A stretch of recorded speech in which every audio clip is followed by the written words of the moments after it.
Los mecánicos no lograron que el portaaviones volviera a estar en línea hasta que convoqué a un marinero legendario. Es una broma. ¿Almirante? El teniente comandante Evans, ingeniero jefe del barco, se pasó una mano por el pelo empapado en sudor. Su rostro era una máscara de incredulidad agotada. Tenemos el buque de guerra más avanzado del mundo inmovilizado en el agua, ¿y me traes a un turista? Su mirada se dirigió con desdén al anciano que permanecía en silencio junto al almirante Hayes, el hombre que Paul Newman parecía tener unos 80 años, vestido con sencillos pantalones de civil y una cazadora desgastada. Era frágil, con los hombros encorvados por la edad, pero sus ojos eran de un azul sorprendentemente claro que escudriñaba la vasta y silenciosa sala de máquinas del USS Gerald R. Ford con una calma que parecía completamente ajena en la atmósfera de crisis. Matrícula y registro, anciano, murmuró Evans en voz baja, un amargo intento de humor que fracasó en el espacio cavernoso. Al almirante le habló más alto, con la voz tensa por la frustración. Señor, con el debido respeto, mi equipo ha estado trabajando durante 36 horas seguidas. Hemos ejecutado todos los diagnósticos conocidos. El sistema está bloqueado en un bucle de apagado en cascada. Las mentes más brillantes de Newport News y NAVSEA están perplejas. ¿Qué va a hacer? Paul Newman no dijo nada. Mantenía las manos firmes a los costados. Parecía estar escuchando. No al oficial furioso, sino al profundo e inquietante silencio de la máquina multimillonaria que los rodeaba. El habitual zumbido de inmenso poder había desaparecido, reemplazado por un silencio sepulcral que parecía una tumba. La sala de máquinas del USS Gerald R. Ford era menos una habitación y más una catedral metálica. Un laberinto de conductos, tuberías y compartimentos de reactores sellados, todo monitoreado por pantallas de computadora brillantes e inmóviles. En ese momento, la mayoría de esas pantallas parpadeaban con un rojo tenaz y furioso. Jóvenes marineros, pálidos de fatiga, se apiñaban alrededor de las terminales. Sus pulsaciones de teclas no conseguían cambiar las alarmantes lecturas. El aire estaba impregnado de un olor a ozono y fallo. El teniente comandante Mark Evans era producto de una nueva armada. Graduado del MIT, entendía el barco en términos de flujos de datos, algoritmos y redes de fibra óptica. Veía el portaaviones como un sistema impecable, y su estado actual era una afrenta profesional personal. La presencia del anciano era un insulto que se sumaba a esa herida. Sugiere que sus conocimientos, los de su equipo, eran insuficientes. El almirante Evans insistió, alzando la voz. Este es mi espacio de ingeniería. No puedo tener a un civil con problemas deambulando por ahí. No conoce los protocolos. No entiende la tecnología. Esto no es un museo. Es una crisis. El almirante Hayes, un hombre cuyo rostro parecía tallado en granito, finalmente desvió su mirada acerca de Paul a su ingeniero jefe. Comandante, su tecnología ha fallado. Sus protocolos han fallado. Sus 36 horas de trabajo han resultado en un progreso absolutamente nulo. Así que durante la próxima hora, este no es su espacio de ingeniería. Es el suyo. La firmeza del tono del almirante silenció a Evans, pero su mandíbula se tensó en un ataque de furia resentida. Observó cómo Paul comenzaba a caminar, no con el arrastrar de un anciano, sino con paso lento y pausado. No miró los sofisticados monitores ni las brillantes consolas. Paul colocó una mano sobre una enorme tubería de refrigerante frío, cerrando los ojos como si intentara tomarle el pulso.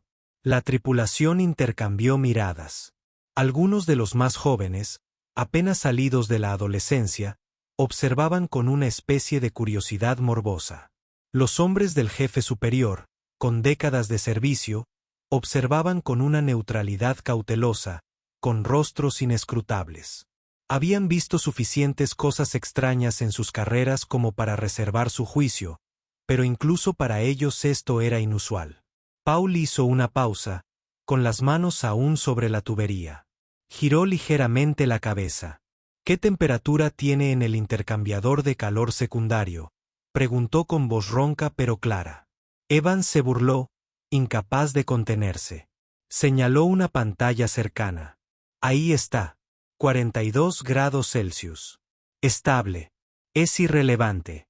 Paul ignoró la pantalla. El indicador, dijo, señalando con un dedo delgado y firme una pequeña esfera analógica. Una reliquia casi olvidada entre las pantallas digitales. ¿Qué dice el viejo indicador? Paul fue un poco más. Dijo, lo siento. Paul fue un poco más. Dijo, lo siento. Paul fue un poco más. Dijo, lo siento. Paul fue un poco más. Dijo, lo siento. Paul fue un poco más. Dijo, lo siento. Paul fue un poco más. Dijo, lo siento. Paul fue un poco más. Dijo, lo siento. Son 44 grados, señor, dijo ella con voz insegura. Está en verde, pero es diferente de la lectura digital. 2 grados, murmuró Paul para sí mismo. Tiene una fiebre que la computadora no puede detectar. Evans alzó las manos con exasperación. Esto es ridículo. Estamos buscando fantasmas en la máquina basándonos en un medidor analógico sin calibrar de la Edad Media. Es una deriva térmica, un error de redondeo. No significa nada. Paul entonces metió la mano en una pequeña bolsa de cuero desgastada que llevaba en el cinturón.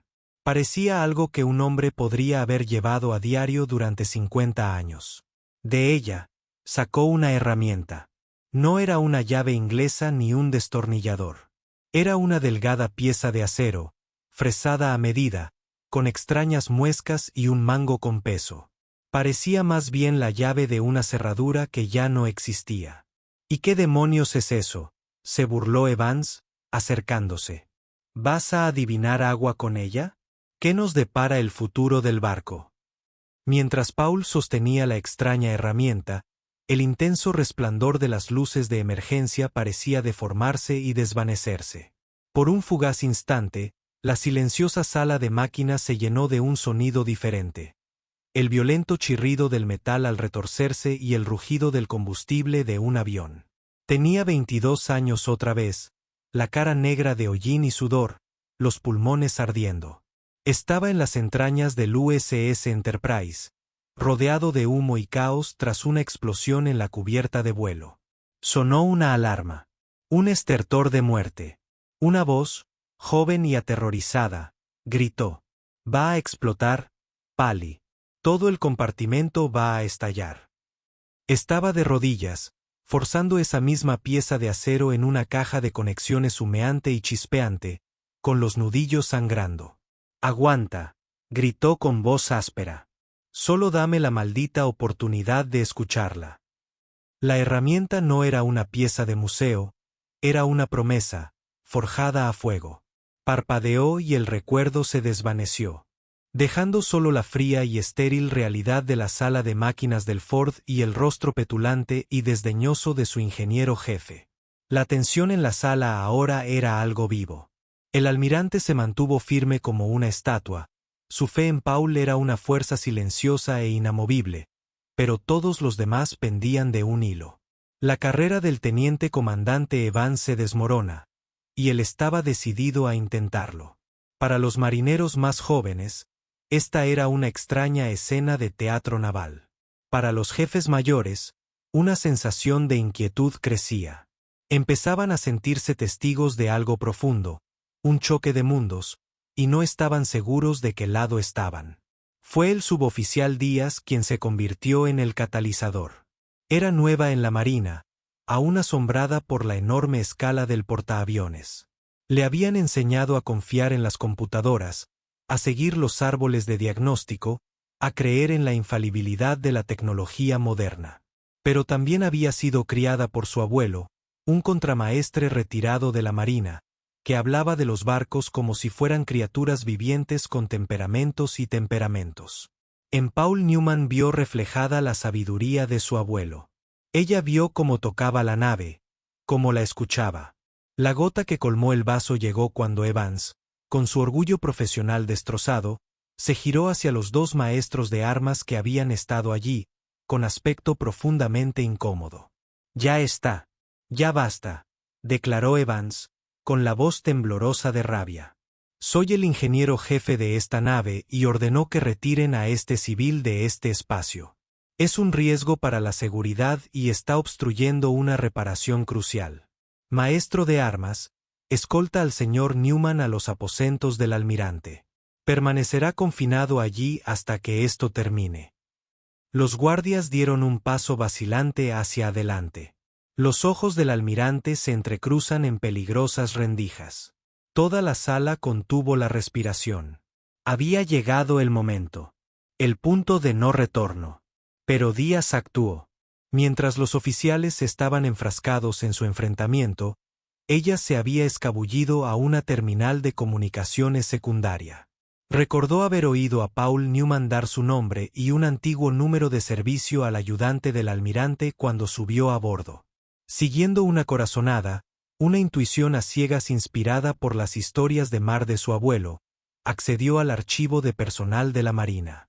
Escribió el nombre y el número. El sistema tardó un momento.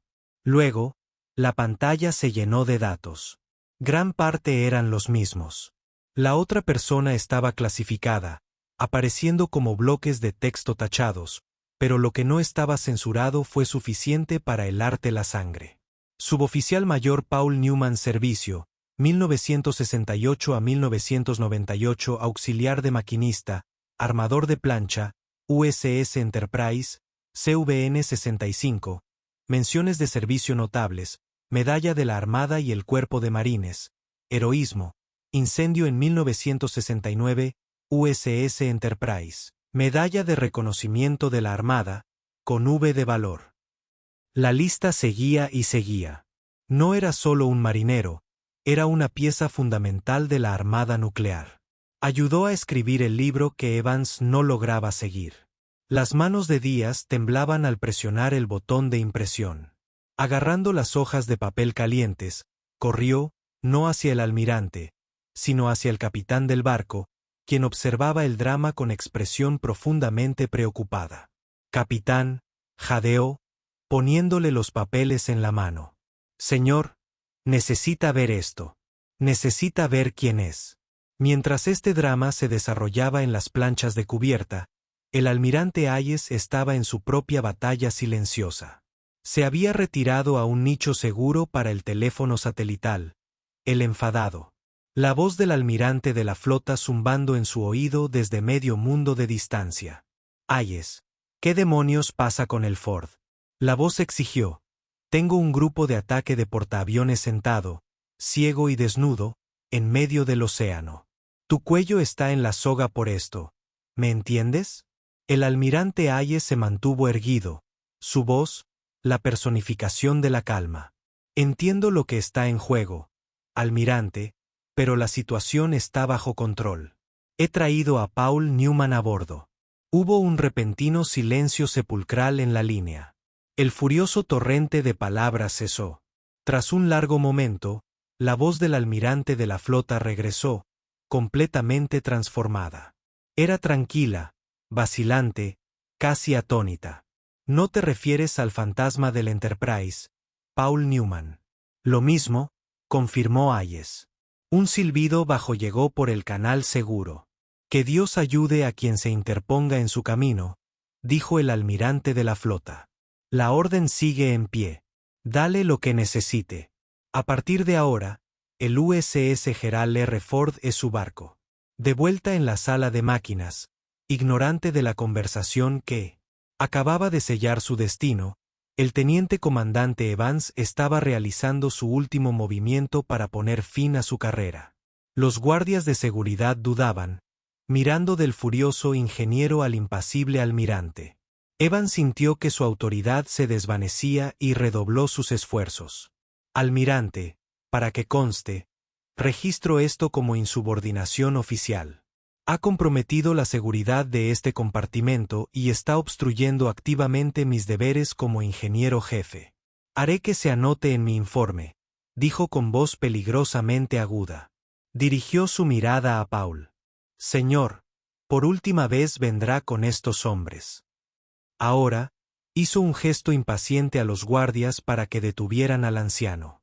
Pero justo cuando el maestro de armas daba un paso reticente, la voz del capitán resonó por el espacio, resbalando como un látigo.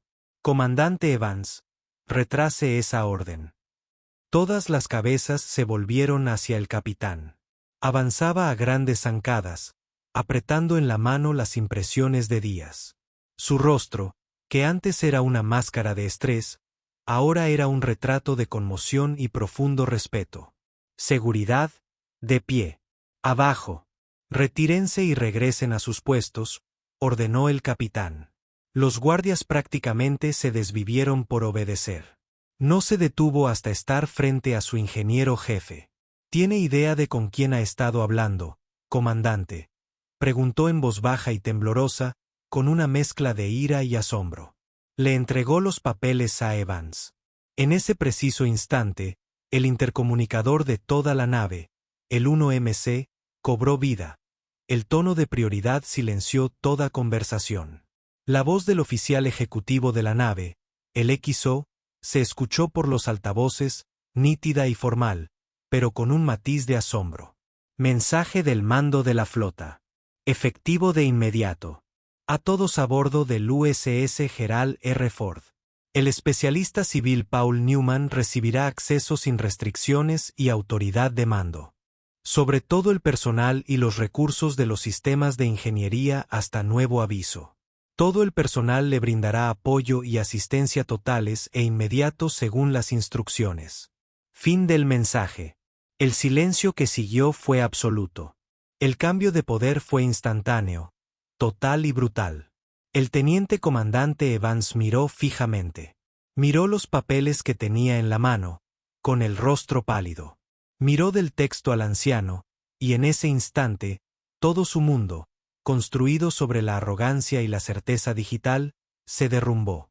El capitán, un hombre que comandaba un buque de guerra de 100.000 toneladas y su tripulación de 5.000 personas, se giró hacia Paul Newman.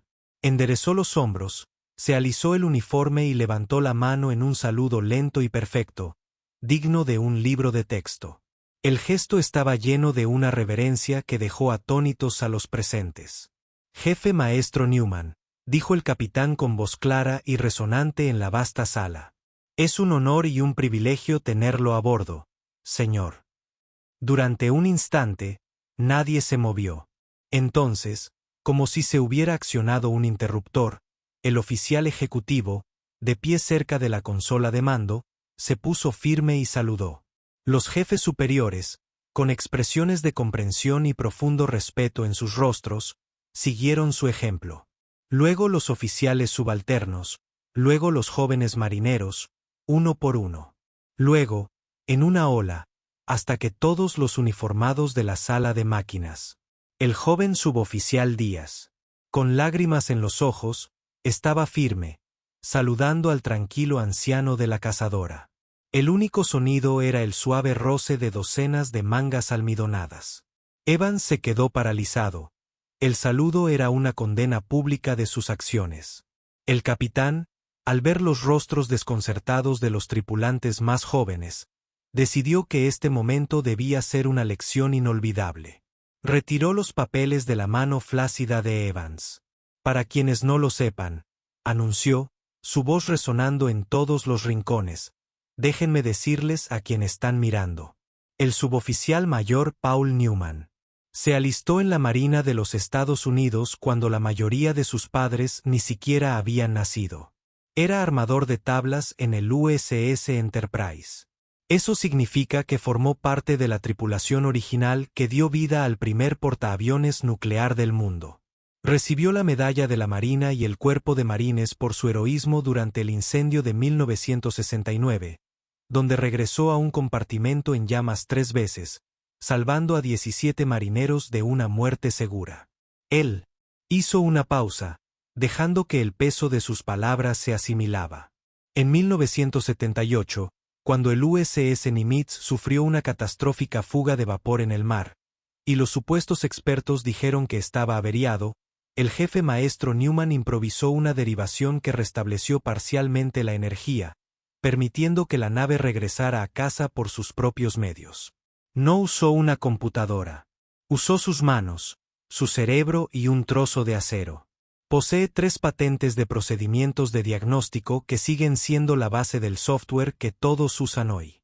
El capitán finalmente miró directamente a Evans, con ojos fríos. Y su última asignación en servicio activo antes de jubilarse hace 30 años fue como asesor principal del equipo que diseñó el reactor A1B, el mismo comandante del reactor que usted y sus computadoras no saben cómo reactivar. Bajó los papeles.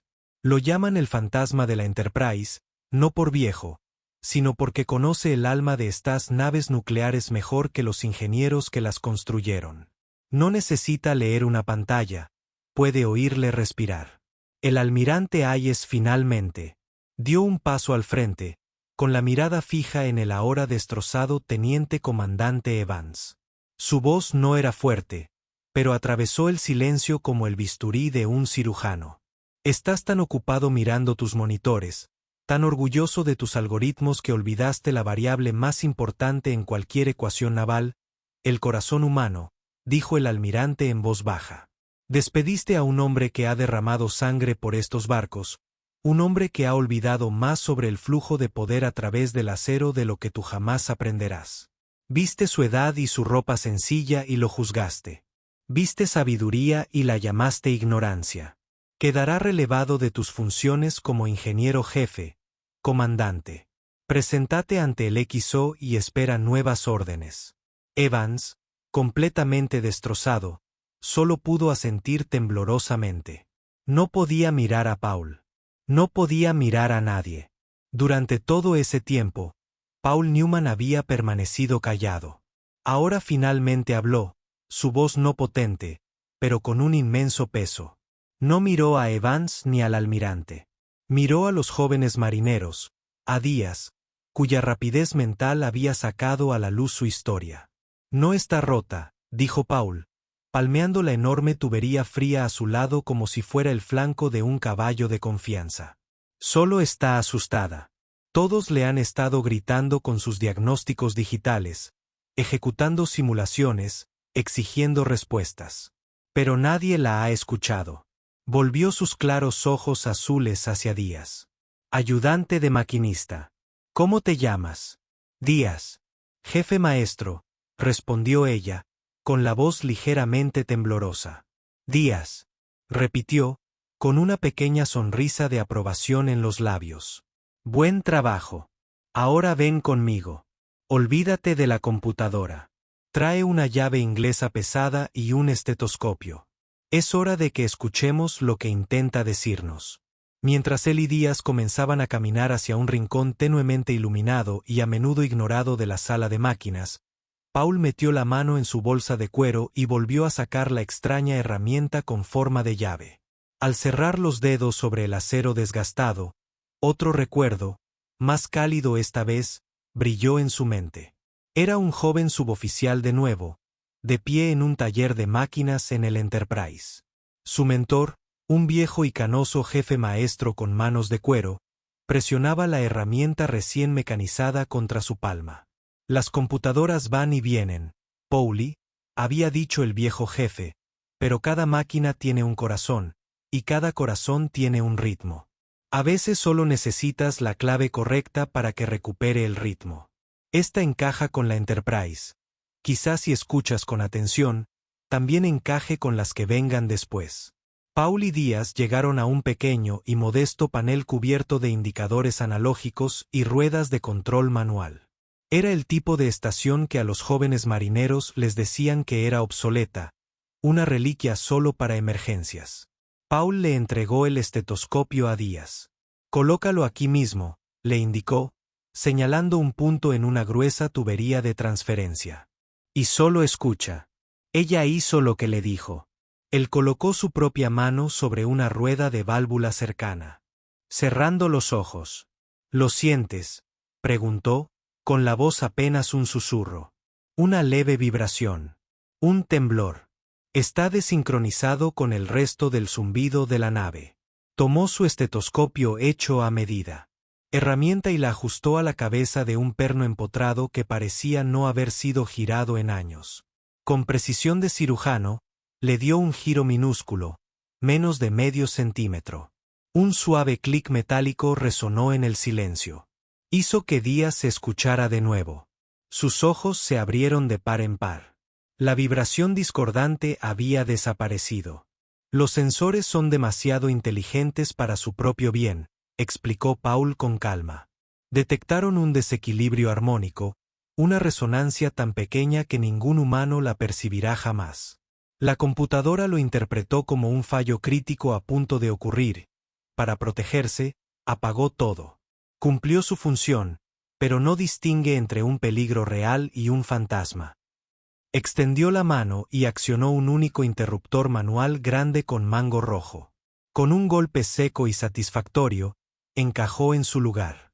Por un segundo, no ocurrió nada. Entonces, un zumbido bajo comenzó a elevarse desde las mismas placas de la cubierta. Creció de forma constante, un zumbido resonante que llenó el vasto espacio, ahuyentando el silencio sepulcral. En la consola principal de ingeniería, una cascada de luces comenzó a parpadear. De un rojo furioso a un verde tranquilo y confiado. El USS Gerald R. Ford respiraba de nuevo. La reparación completa, de principio a fin, había tomado menos de 5 minutos. En las semanas siguientes, las consecuencias fueron silenciosas pero decisivas. El teniente comandante Evans fue reasignado a un comando de entrenamiento en tierra. Su prometedora carrera cambió para siempre. El almirante Hayes, por recomendación del capitán, instituyó un nuevo módulo de entrenamiento obligatorio para todas las divisiones de ingeniería de la Flota del Pacífico. Se llamó Sistemas Legados y Conocimiento Institucional, y su primera lección fue una historia detallada de la carrera militar del jefe maestro Paul Newman. Un mes después, el USS Gerald R. Ford atracó en Norfolk. Paul Newman, una vez más, era solo un anciano tranquilo con una cazadora, caminando por la pasarela. Lo esperaba en el muelle el ex jefe de máquinas, Mark Evans, vestido con sencillos pantalones caqui. No había uniforme, ni rango, solo un hombre que había aprendido una dura lección. Jefe maestro, dijo Evans con voz firme y clara. Se irguió, mirando a Paul a los ojos. Quería disculparme. Mi arrogancia. Fue inexcusable, y quería agradecerte. Paul hizo una pausa y lo observó por un largo momento. Asintió levemente. El barco te enseñó algo, dijo con voz suave. Ese es su trabajo. Ahora es tu trabajo recordar la lección. Dicho esto, Paul Newman se dio la vuelta y se alejó, fundiéndose con la bulliciosa multitud en el muelle. Su silencioso valor volvió a ser anónimo. Evans se quedó observando irse, el potente zumbido del portaaviones a sus espaldas, un sonido que ahora comprendía de una manera completamente nueva. La historia de Paul Newman es un poderoso recordatorio de que la sabiduría no siempre es digital, y que la mayor fuerza se puede encontrar en las voces más silenciosas. Si te conmovió su modesto heroísmo, dale a me gusta, comparte esta historia y asegúrate de suscribirte a Better en Valor para más historias increíbles de verdaderas leyendas.